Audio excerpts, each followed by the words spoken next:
काय शेतकऱ्यांचं उत्पन्न कशातून वाढवणार? एकतर पिकांची उत्पादकता वाढवणार आहे, दुसरं म्हणजे जे आपलं मत्स्य व्यवसाय आहे, पशुधन व्यवसाय आहे, त्यामधून देखील वाढवणार आहे आणि तिसरं म्हणजे जे काही जास्त मूल्य असणारे पिकं आहेत त्यांची लागवड वाढवण्यासाठी शेतकऱ्यांना प्रोत्साहन देण्यात येणार आहे आणि यातून उत्पन्न वाढवलं जाईल असं या अर्थसंकल्पामध्ये सांगण्यात आलं आहे।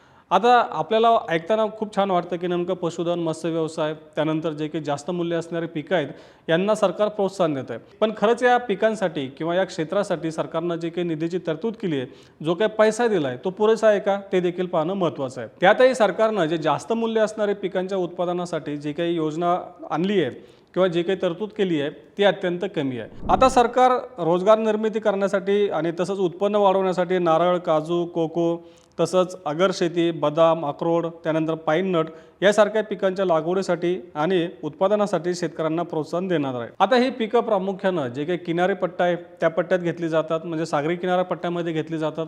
त्यानंतर डोंगराळ भागामध्ये ही पिकं काही पिकं घेतली जातात आणि त्या भागातील शेतकऱ्यांना प्रोत्साहन देण्यासाठी सरकारनं योजना आणली आहे। तसंच मत्स्य व्यवसायासाठी देखील सरकारनं वेगवेगळ्या योजना आणण्याचं जाहीर केलं आहे। आता मत्स्य व्यवसाय आणि त्याच भागामध्ये पिकवली जाणारी ही पिकं यावर सरकारनं भर दिल्यामुळं सरकारच्या या घोषणेला निवडणुकींचा एक किनारा आहे असं टीका केली जाते।